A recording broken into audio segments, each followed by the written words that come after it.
Assalamualaikum warahmatullahi wabarakatuh. Kembali lagi bersama kami di Ngobar KPI episode 5. Nah, kali ini saya Riki Afriardi ditemani oleh teman saya Atia Nur Khairi. Kita akan ngobrol-ngobrol santai nih. Tema ngobrol bareng maba online yang berprestasi. Oke, langsung aja Atia. Mungkin pertama kita kenalan dulu kali ya sama narasumber kita kali ini. Siang. Selamat siang, Kak. Iya. Siang juga. Oke, mungkin dari sini dulu deh perkenalan dulu nih. Siapa nih namanya? Saya Ahmad Fadil. Oke, Ahmad Fadil. Satu ya? Ya, perkenalkan saya Ica Anissa Aprilia. Oke, ada di sini kita lagi bareng sama Fadil dan juga Ica. Oh iya, sebelumnya dari mana alamatnya asalnya nih? Kalau Fadil sendiri alamatnya di Kabupaten Cirebon, tepatnya di Kecamatan Leret. Asli Cirebon. Icanya sendiri? Aku dari Majalengka. Oh, Majalengka tetanggaan kita juga. Masih Ciayu Majakuning. Iya, masih. Deketan lah. Nah, oke. Masih dekat-dekatan. Oke, mungkin ini sih dari yang awal dulu. Kenapa milih IAIN dan masuk ke KPI? Siapa dulu nih? Ya, so, Fadil mangga. dulu. Boy first kali. Oke, boleh. Jadi kalau dari Fadil sendiri alasan memilih jurusan KPI, di KPI dulu nih ya. KPI dulu. Dari jurusan KPI kan komunikasi dan penyiaran Islam. Ini juga tuh dapat saran dari orang tua sama guru waktu SMA. Karena bidang Fadil sendiri kan terutama bidang Fadil tuh di bidang dakwah, di penyiaran gitu terutama. Fadil juga ingin menekuni di bidang dakwahnya. Jadi makanya Fadil tuh ingin kuliah di jurusan komunikasi dan penyiaran Islam. Nah, terus untuk tempatnya itu karena Fadil itu nggak dibolehin buat keluar kota. Jadi Fadil makanya mau ngambil KPI di IAIN Syahnurati Cirebon. Kalau dari Fadil gitu. Berarti nggak salah jurusan ya? Enggak, insya Allah. Karena ini emang jurusan yang Fadil mau gitu. Enggak, dia mah emang real pengen masuk KPI Iya. karena salah jurusan atau desakan Kayak dari kita manapun berarti. gitu. Iya. Enggak ya, sorry kita Oh, KPI banget. Hmm. Oke, mungkin lanjut ke Lanjut Ica. ke Ica. Ya, kalau Ica pribadi sih yang jelas bukan karena paksaan ya, bukan karena salah pencet juga. Tentunya Ica pilih KPI ini ya karena disesuaikan juga sama minat dan bakat gitu ya. Ica emang suka ini dalam hal bidang public speaking, terus dapat dorongan juga dari guru-guru ketika aliyah gitu karena ya Ica kan tadinya aktif di organisasi gitu, sering berbicara di depan umum, terus jadi ya udahlah seru masuk jurusan komunikasi gitu. Nah, sebenarnya kalau Ica pribadi kayak gak mau gitu tadinya masuk IAIN tuh gitu karena pengen cobalah ke daerah luar gitu, ke Bandung, ke Jakarta gitu. Cuma karena emang orang tua sangat tidak mengizinkan. Jadi ya orang tua itu pengennya Ica ke jurusan KPI gitu, dan untuk jurusan pun sebenarnya bertentangan juga sih sama keinginan orang tua gitu, sama keinginan keluarga. Karena emang latar belakang Ica kan keluarga itu guru ya, guru semua gitu, semuanya guru gitu. Pendidikan, ya jurusan inilah pendidikan gitu. Nah, disuruhnya ke pendidikan lagi, cuman karena emang Ica nggak mau gitu, nggak mau ada ketemu hitung-hitungan, nggak mau ribet, terus kayak pengen ningkatin skill aja gitu ya. Ya udah, jadi Ica pilih sesuai hati gitu, masuk KPI. Itu di KPI wis. Tapi nanti tetap ketemu hitung-hitungan di Tetap. semester 5. Iya, Aduh. karena ada statistik. Ya, tapi tidak serumit jurusan matematika lah. Beda lagi itu udah. Enggak nyambung sini. Oh, jadi lah itu tadi alasan Ya, mereka kenapa masuk IAIN KPI. dan juga ke Iya, KPI. udah KPI. Iya. Oke, mungkin ke pertanyaan selanjutnya nih. Gimana sih rasanya tuh kalian jadi maba online? Maksudnya kan belum pernah offline kan, belum pernah tatap muka. Tatap muka ya paling kalau Ya, ada paling kalau ketemu sama teman doang. ya Iya. atau ada urusan yang mendesak harus ke kampus. Hmm. Nah, jadi gimana nih rasanya? First impressionnya tuh gimana? So, Mangga Ica dulu So, sekarang. sekarang dulu. Ya, so, boleh. Oh ya. Kalau Ica pribadi sih ya kayaknya online tuh ada senangnya, ada enggaknya juga gitu. Karena emang udah terbiasa online juga gak sih dari mulai SMA gitulah ya. Jadi kayak udah terbiasa gitu, nggak kaget juga gitu. Nah, ya senangnya ya kita jadi punya banyak waktu luang gitu loh. Jadi kayak di rumah bisa sambil rebahan gitu, kuliah sambil rebahan gitu ya istilahnya. Ya sambil jimit gitu, jimitnya nyala orangnya kemana gitu kan. Nah, Siapa Betul. tuh? Kayaknya semuanya ngalamin deh. iya gitu. Jadi kayak nggak terlalu banyak beban juga deh gitu. Ya kalau tugas mah beda lagi kali ya bebannya. Beban hidup apalagi ntar dulu deh. Nanti itu jangan dibicarain baru semester 1 baru masuk. Iya, senang-senang dulu aja, relax dulu. Tapi ada nggak enaknya juga gitu, kayak nggak enaknya dalam hal menyerap materi itu kayaknya kurang efektif gitu. Kayak beda lah antara dosen jelasin secara langsung dengan secara online tuh beda gitu, kayak beda banget gitu. Jadi ya gitu sih, apa jenuh juga, bosen juga gitu kan, kok jimit lagi, WAG lagi, gini lagi gitu. Jadi kayak lebih kapan sih pengen offline gitu. Oke, jadi ya ada Banyak ya, pasti ada suka dan dukanya juga. iya, ada enaknya nggak ada enaknya juga. Nah sekarang dari Fadil sendiri nih. Oke, kalau dari Fadil sendiri mungkin banyak yang sama dari Ica gitu kan. Emang ada suka, ada dukanya juga. Tapi kalau dari Fadil sendiri tuh lebih suka yang offline gitu ya. Maksudnya kayak kita dengerin materi tuh langsung dari mulut dosennya, langsung secara tatap muka gitu tuh. Nah pas masuk kuliah kan kita juga udah ada kayak udah pernah waktu SMA juga kan online gitu tuh. Jadi kayak kurang masuk aja kalau soal materi gitu tuh. Kalau soal enak kayak enaknya mah bisa dibilang tuh ya kurang enak kalau bagi Fadil. Kalau masalah online mah soalnya enak, kayak enak langsung aja bisa ketemu sama temen, bisa belajar bareng, bisa sharing-sharing bareng sama teman-teman, sama dosen juga bisa nanya secara langsung juga ke dosen gitu tuh. Jadi ya mau gimana lagi gitu kan, kita juga harus mematuhi juga aturan pemerintah.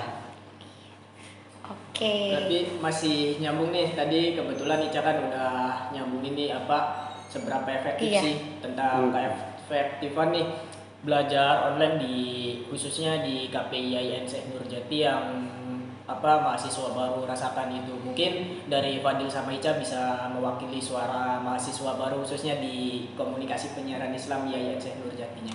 Nah gimana Kang Ica? Tentang keefektifan Ya, gitu ya, seberapa Ya efektif seberapa gitu. efektif sih? Ya kalau misal apa ya, dengar suara hati dari teman-teman gitu ya, ya mungkin kayak rata-rata banyak deh gitu yang terkendala jaringan gitu kan, kuota juga kayak kuota harus benar-benar ada terus gitu kan. Kalau kuota habis kita bisa apa gitu kan. Iya.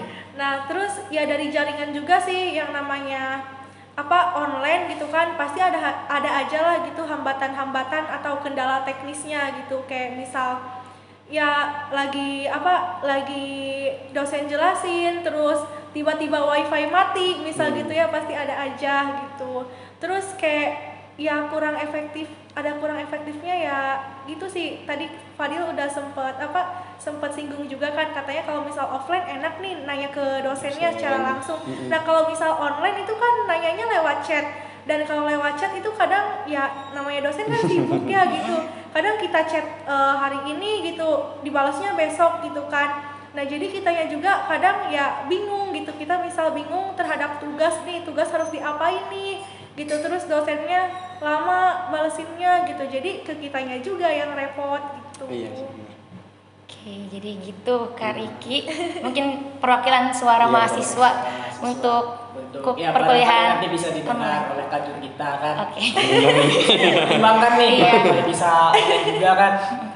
Tapi seru loh kalau offline tuh. Iya, Lagi pasti. kalau ngelihat seseorang lewat. Aduh. Prosesnya ya, Aduh, belum pernah ngerasain nih. Nah, ya semoga pandemi ini cepat berlalu dah, biar kita Ya, amin, amin. cepat-cepat Offline bisa juga ya. offline. Oke, lanjut nih. Kita membahas tentang prestasinya nih. Nah, lanjut ke prestasi yang diraih oleh ya Fadil dan Ica. Gimana nih? Betul nih, Sa. Ya, Ya, dulu udah. deh, suhu Ini dulu. kan baru gitu loh, baru Iya. mahasiswa baru Baru. di KPI. Fadil juga kemarin kan udah beberapa kali, bahkan tingkat Kabupaten Cirebon juga kalau nggak salah Fadil juara. Iya. Nah itu gimana sih sebagai mahasiswa baru tuh, apa ya caranya gitu, cara mahasiswa baru seperti Fadil itu bisa berprestasi? Oke, baik. Kalau dari Fadil sendiri, kalau berbicara soal prestasi, terus kan di bidang Fadil sendiri kan tadi seperti yang udah Fadil bilang kan bidang Fadil itu di dakwah. Jadi Fadil itu sebenarnya menekuni bidang dakwah itu dari SD, Kak. Dari SD. Fadil itu udah mulai belajar terutama dari ibu Fadil sendiri. Jadi ibu Fadil ini ya kayak seorang penceramah kondang aja, kayak ke musola gitu tuh. Jadi dari materi pertama tuh dari ibu Fadil sendiri gitu, diajarin dakwah. Nah terus seingat Fadil waktu Fadil kelas 3 SD itu, Fadil tampil di SD Fadil itu, terus ada guru yang nyamperin. Katanya guru tuh bilang, si Fadil ini ada bakat. Gimana nih kalau Fadil dikenalin sama muridnya ibu, katanya ada. Dia juga jago dakwah tuh. Coba aja belajar di situ. Nah, mulai dari situ Fadil setuju sama ibunya Fadil juga. Nah, dimulai dari kelas 3 SD sampai sekarang mungkin udah terhitung lebih dari 10 tahun ya Fadil di bidang dakwah. Masya Allah. Nah, gitu. Iya. Amin amin.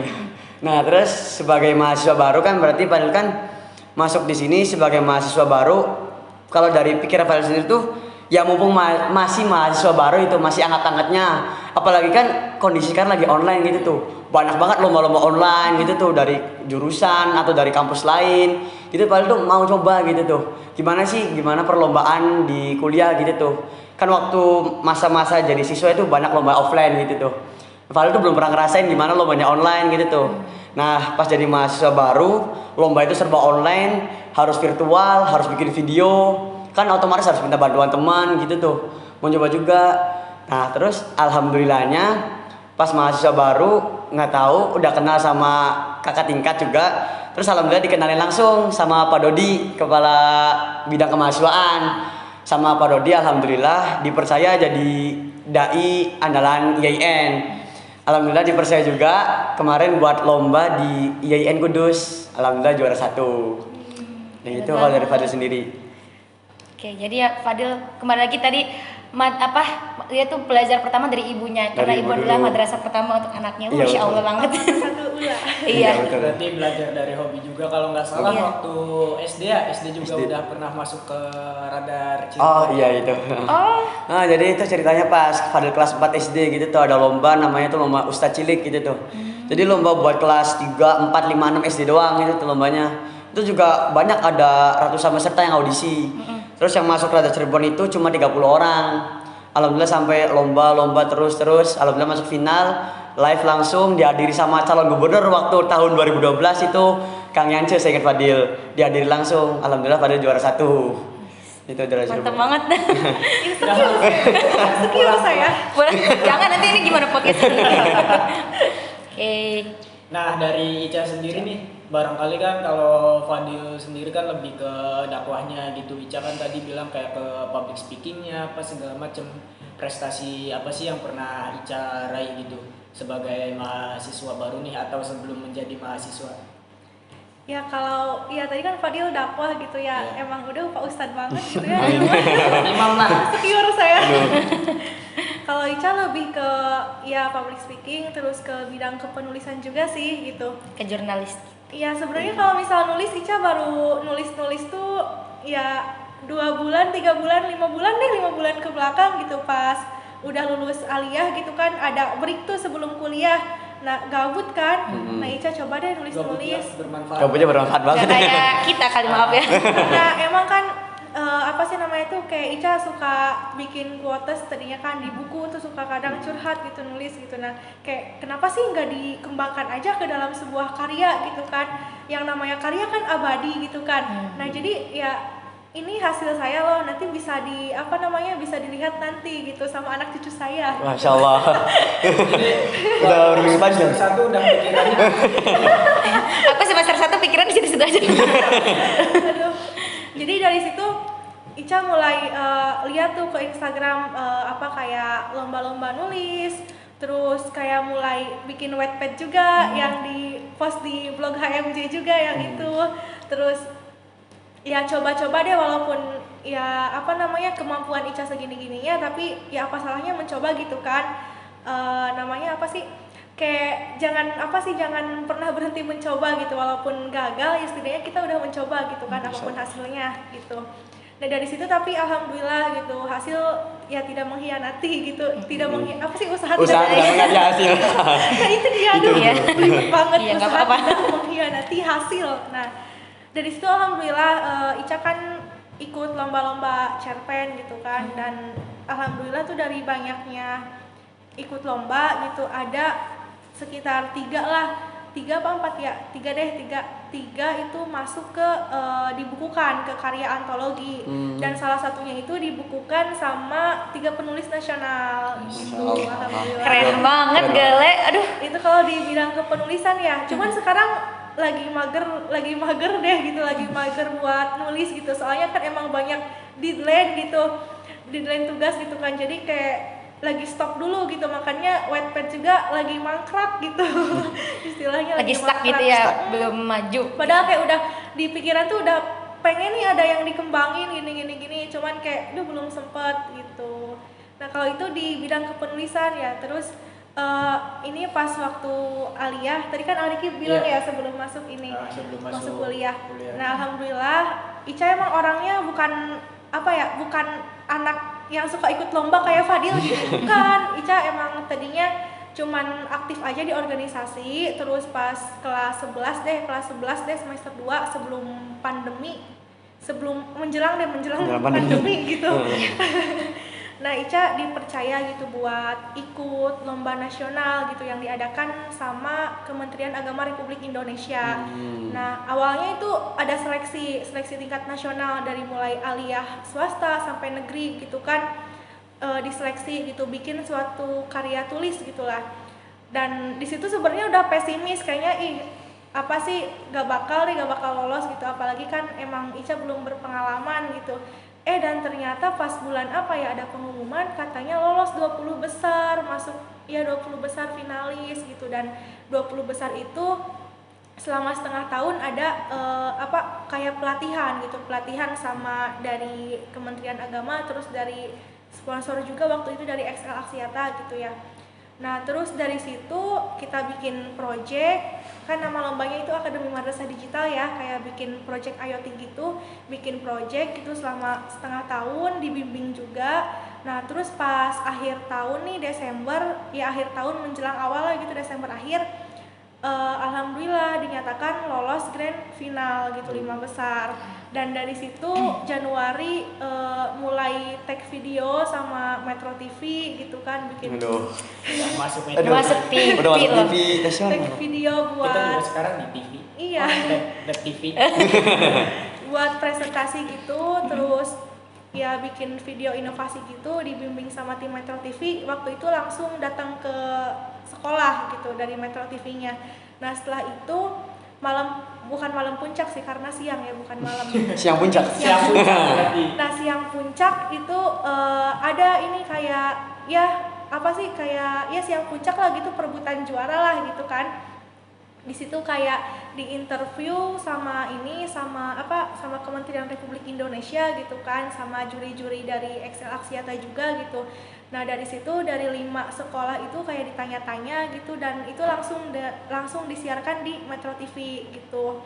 Walaupun sebenarnya melalui video telekonferensi gitu kan, jadi misal kitanya di sekolah tapi nanti terhubung gitu ke TV gitu. Nah walaupun gitu, cuman ya alhamdulillah sih gitu, dari situ dinyatakan juara kategori gemes basketball.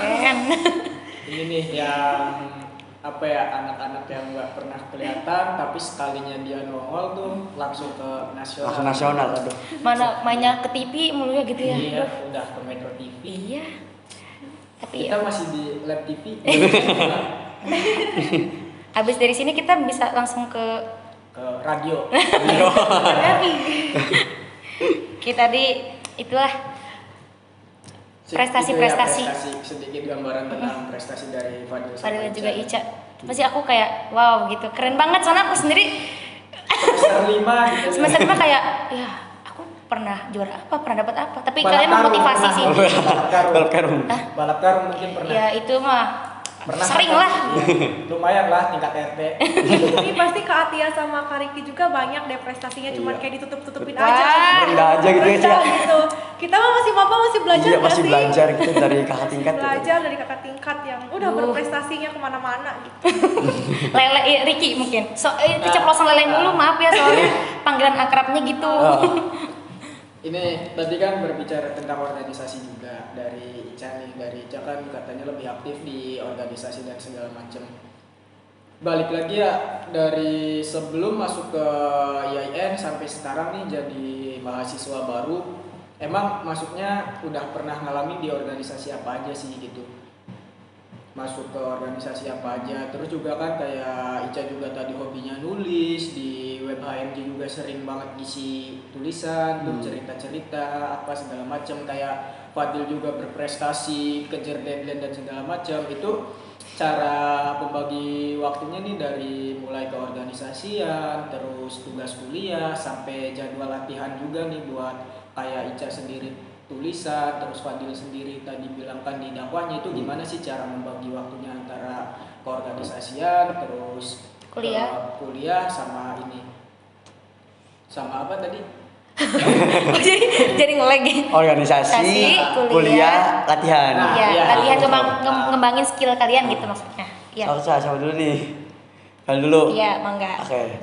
Kalau dari Fadil sendiri ini sebelum masuk ke IAIN ya, waktu masih zamannya sebelum ada pandemi datang gitulah. Kan waktu itu masih sekolah juga, masih sekolah tatap muka langsung gitu kan. Kalau ngomongin masalah belajar kan pasti belajar secara langsung di sekolah dari pagi sampai sore gitu tuh. Nah, kalau Fadil sendiri kalau buat jadwal latihan Fadil kan bimbel gitu sama guru yang dari SD, Fadil masih sama gurunya juga kan ya Kak. Itu latihannya tuh biasanya tuh 3 hari dalam 1 minggu. Itu biasanya tuh setiap malam kalau sama guru tuh. Dari ba'da maghrib sampai jam 8 kalau malam gitu tuh. Nah, kalau buat latihan itu Fadil biasanya ngambil waktu malam. Soalnya kata guru Fadil yang Fadil dapetin kayak ilmu yang Fadil dapetin tuh. Kalau misalkan kita mau, kalau Fadil kan bilangnya di hafalannya maksudnya. Di hafalan gitu kan harus kuat hafalannya kalau buat ceramah. Kita harus cari tempat yang sepi, sunyi, tenang, yang sekiranya kita tuh bisa tenang, nggak ada gangguan lain gitu tuh. Terus kita juga bisa dapat nyerap nyerap materi secara cepat gitu, dapat nyerap materi cepat langsung hafal gitu tuh. Biasanya ngambilnya malam. Terus kalau organisasi, padahal waktu SMA juga kan ikut organisasi namanya tuh Rohani Islam. Rohis. Rohis. Nah, Anak rohis banget. anak Rohis. Jadi di SMA itu jadi Rohis. Padahal dari Rohis itu aktif dari awal juga pas dari masuk waktu kelas 1 SMA lah. Udah masuk Rohis itu jadi anggota Rohis. Ikut Rohis, ikut organisasi, ikut ke kakak tingkat, ke kakak kelas gitu kan. Terus pas kelas 11 kan ada namanya pergantian jabatan gitulah. Pasti bahkan itu Nata alhamdulillah dipercaya juga jadi salah satu pengurus inti di organisasi Rohani Islam. Fadil waktu itu juga Fadil tuh nggak pernah nyangka gitu tuh. Fadil dipercaya jadi bendahara. Fadil jadi bendahara Ikhwan waktu itu. Nah, makanya aneh juga cowok jadi bendahara gitu. Tapi kalau di Indonesia ada 2 bendaharanya Jadi ada bendahara Ikhwan sama bendahara Akhwat namanya. Dia di Akhwan ya, berarti. Ikhwan. Oh, Ikhwan. Iya, Ikhwan. Jadi Fadil tuh bendahara Ikhwan jadi khusus megang uang-uang laki-laki aja gitu tuh. Ada juga bendahara Akhwatnya. Nggak ditilep kan uangnya? Enggak. Aman. Gitu kalau Fadil jadi organisasi juga tuh pas pulang sekolah. Kan sekolah itu pulangnya tuh paling asar lah. Jadi Fadil tuh kalau sekolah tuh kalau udah mulai jadi pengurus inti tuh pulang tuh kadang maghrib, isya sampai gitu. Jadi latihan juga kadang terganggu gitu. Tapi misalkan udah ada jadwal latihan, pulang sekolah tuh lebih cepat jadinya Fadil bisa ngatur waktunya. Kalau misalkan ada latihan pulang lebih cepat sekolahnya. Kalau nggak ada latihan ya udah Fadil organisasi sampai malam gitu kadang. Kalau dari Fadil gitu. Nah, dari Ica sendiri gimana? Kalau Ica justru kebalikan dari Fadil sih kebanyakannya ya. Kalau misal Fadil itu kan katanya lebih ke belajar tuh malam ya. Malam. Bukan, latihan Oh, malam. latihan. Latihan malam. Latihan malam. Kalau Ica sebenarnya dalam mengembangkan bakat tuh kayak gak banyak latihan sih, cuman kayak nyari waktu gabut aja gitu. Terus kalau misal untuk jadwal belajar, nah kalau Ica lebih suka malam gitu, malam gitu. Terus kan kalau misal siang maksimalin dulu sama kegiatan di organisasi atau kegiatan di mana gitu. Nah nanti malam bisa dilanjut belajar gitu, ngerjain tugas segala macam. Kadang kalau misal udah capek-capek banget ya udah tidur aja, tapi nanti di alarm gitu jam 2 di sepertiga malam tuh harus bangun gitu. Sepertiga malam buat belajar, bukan buat nikung nih Cak. Nikung sambil belajar. Iya gitu, jadi double lah gitu Double. kan ya. Nah gitu. Tapi iya sih, belajar di jam segitu tuh emang kan sepi gitu ya, cepat masuknya juga, apalagi mendekati subuh tuh, itu tuh biasanya ukti-ukti banget kayak gitu. Kayak gak ada gangguan juga kalau misal kayak siang-siang kan kadang disuruh mama ini apa ini yes. apa gitu kan. Kalau misal malam kan ya udah pada tidur ini gitu. Lebih Jadi ke gangguan Gak ada gangguan. udah bersahabat, udah sering bangun malam jadi bersahabat, udah jadi friend. Jadi ketemu nggak kaget malah, oh ya udah gitu. Lu bantuin gue aja deh. Jangan ganggu ya. Enggak lah, kan udah temen. Oke, lanjut. Udah nih berarti terakhir ya. Organisasinya tadi belum iya. ya? Oh iya. Iya. Sama sih kayak Fadil. Kalau Fadil Rohis kan, Ica juga sama Rohis. Cuman kalau di sana lebih namanya DKM gitu. DKM. Terus Ica juga aktif di OSIS dan alhamdulillah waktu itu Ica dipercaya jadi wakil ketua OSIS gitu. Terus di DKM juga alhamdulillah jadi ketua divisi sama jadi ketua bidang gitu. Jadi kayak emang aduh double gitu kan, double emang terkadang pusing, cuman ya udahlah jalanin aja gitu. Dan dalam membagi waktu ya Ica prioritaskan dulu deh mana yang apa sih nama itu yang harus diprioritaskan gitu. Kayak misal di OSIS Ica kayak lebih mengemban tinggi gitu amanahnya gitu. Jadi terkadang Ica ya fokus di OSIS dulu aja gitu. Terus kalau misal ada kumpulan-kumpulan atau apa kan emang sering banyak ya kumpulan gitu. Terus dalam hal belajar pun kadang ya apa sih nama itu harus menyeimbangkan gitu. Ya terkadang kan apa namanya ketika kumpulan itu bawa tugas gitu sambil ngerjain tugas. Karena emang dulu kan online ya, udah mulai pandemi juga online. Terus ya kadang kalau misal ada kumpulan ya udah tugas bawa aja gitu, nanti ya kerjain bareng-bareng. Itu tips and trick juga sih buat mahasiswa yang lain. Kalau di IAIN-nya nih, udah ikut organisasi belum? Udah. Oh, udah. Ica apa? Ica ikut KPM sama HTQ. Waduh. Korps Protokoler Mahasiswa. Masya Allah. HTQ itu panjangnya? Hayatu Tahfizil Quran. Masya Allah. Masya Allah. Jadi dari maba udah aktif ya, udah masuk ke organisasi yang udah tadi. Kalau Fadil? Kalau Fadil sama kayak Ica, tapi cuma satu doang. Fadil HTQ doang. Oh, HTQ. Ikut HTQ. Sama Sosdak. Emang harus gini ya kalau sesdak ya? Kayak gini. Ica juga masuk divisi kok, radio sama jurnalis. Masya Allah. Oh iya. Fadilnya? Sosdak, sosial dakwah. Sosdaknya gimana tadi tangannya? Gimana Sosdak? Kayak gini ya? Oke, jadi Ya itu mungkin karena berhubung waktu juga ya. iya. Tadi saya yang ngebuka. Nah, mungkin sekarang dari Atia deh. Boleh nggak sih sebelum tutup mau nanya dulu deh, motivasi hidup boleh nggak sih? Motivasi. Iya. Sedikit aja gitu. Sedikit aja kayak kata-kata singkat aja nih tapi- buat motivasi buat diri sendiri sama mahasiswa yang Iya. Kayak moto dah, Iya. moto Iya, hidup. iya mungkin ya moto. Kalau dari Fadil tuh moto hidup ada dua sebenarnya Fadil tuh. Iya. Jadi langsung aja. Jadi tuh niatkan semuanya itu karena Allah. Dimanapun apapun yang kita lakukan tuh harus niatkan karena Allah. Allah. Dan satu lagi tuh Fadil berbuat kebaikan, berbuatlah kebaikan tanpa perlu alasan.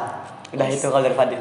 Oke, dari Ica. Dari sendiri. Ca. Kalau Ica sih ini sebenarnya mengutip dari perkataan guru Ica sih waktu aliyah ya. Ujian hidup tidak ada kisi-kisinya gitu. Jadi kayak emang kita dalam hidup pasti ada ujian kan. Dan ujian itu kita nggak tahu datangnya kapan dan tidak ada kisi-kisinya gitu kan. Jadi kita harus siap dan kita harus harus siaga gitu ketika ada masalah ya kita harus cepat-cepat mengambil solusi gitu. Oke, jadi itu mungkin ya obrol podcast ya ke sesi kelima ini bareng mahasiswa KPI yang berprestasi. Mungkin langsung aja ditutup ya. Oke. Akhir kata, makasih. Wassalamualaikum warahmatullahi wabarakatuh.